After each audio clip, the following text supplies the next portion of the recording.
exiting the cageless cage and the lockless locks that have locked us away as humans, as a species, as a society.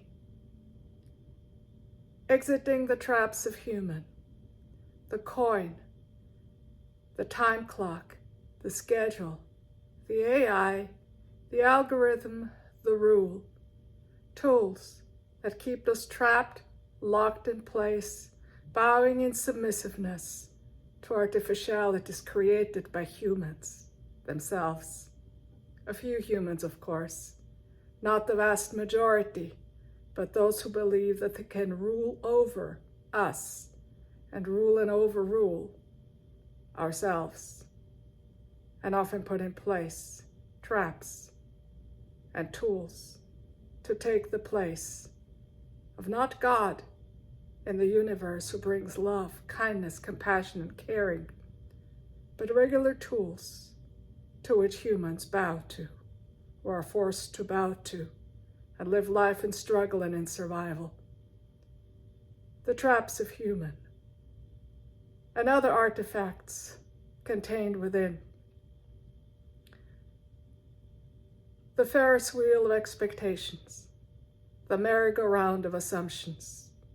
We live by those every single day. They go together, those two.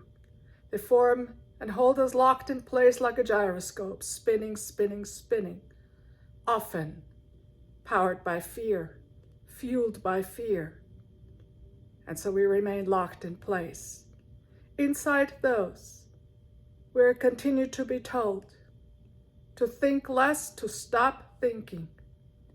And it is what it is, to just accept our lot, that there's nothing we can do.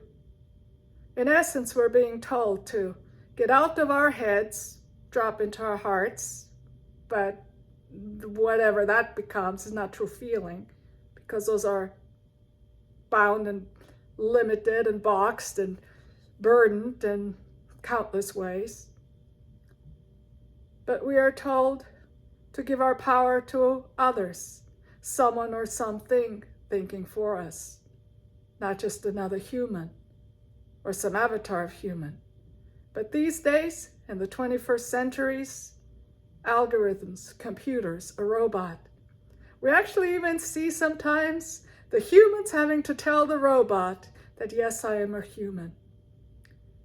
The humans put robots in charge to tell the humans what to do. And the robots think for us on our phones and our computers and our devices. How often we wish to do something and the phone tells us, no, you cannot. That's an AI. Telling us what to think, how to think, puts things in front of us that we may or may not want to herd us in a certain way, like little sheep. No offense to the sheep, actually. They serve a purpose and they're beautiful beings. But we're humans and we have a brain. Let's start using it. And let's exit all those traps and tools that have run our lives and given that power to someone or to something else. Let's exit the cageless cage behind the lockless locks in which we have found ourselves for many reasons. Herded there as well, judged, imprisoned, judge, jury, and executioner far too often. And so it has been. So it continues to be. They tell us we cannot. Who are those theys? Why do we give our power to them? What about our own power? They're human just like all of us. Why do we believe that they have greater power? Just because they have amassed power and weight? Well, what if we decide that no longer applies? That if we take our power, I choose not to participate. Yes, there are many ways. There are many ways to do things. There's a positive path and the negative path. I only advocate for the positive path. Things like choosing not to participate in certain actions. It is possible if we do it in numbers, creating safety, strength in those numbers, and that also builds a critical mass. We begin doing that, operating that way. Those currently holding the power no longer will have that power because they no longer carry any weight. But we have to stand together as a group, as a team of like-minded, but only if we truly in our hearts believe in a certain way, in a certain thing. And it is fine to come together and coalesce on a certain aspect of life, a certain issue, a certain something, and completely disagree on everything else. And we honor those agreements, we honor those disagreements, as they all exist and they all have place. But let's stop giving our power away. Let's step into our sovereignty. And then move in this world, and move this world in the direction in which we want to move it into. The beautiful world in which we live. Not destroying it in the name of building it. We don't have to do that. We can simply build, beginning now. And for those who go, well, the past is in the past.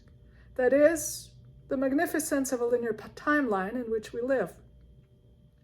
It goes in a single direction, just like a monorail. We cannot go back in time to change anything, but the power is in our hands to go from now forward. And that power is in our hands. And we can initiate this at any moment. And for those who go, well, I have made so many mistakes, I can't, it's impossible. It is never too late. You can learn from what you did in the past. You look at it as an observer.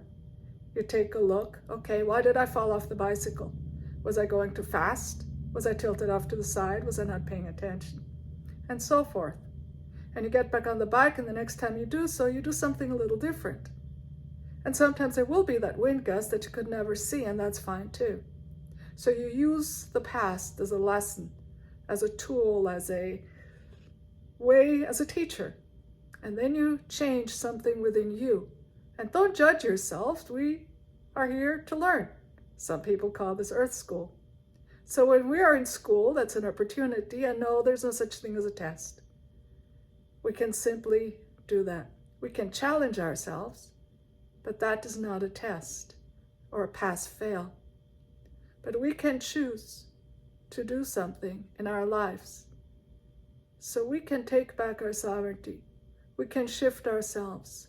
We can take our power back and again become the captain of our own ship of self and the master and commander of our own destiny. We apply this in our personal lives, in our communities, in our larger society, and as a civilization itself. And by doing so, by standing together as a group or team, we shrink the operating space of those currently having free reign and all power to reign and rule over us and rule everything and overrule everything, including our lives. Time for us to take our lives back, our sovereignty back, and be in charge as the masters and commanders of our own selves and our own world.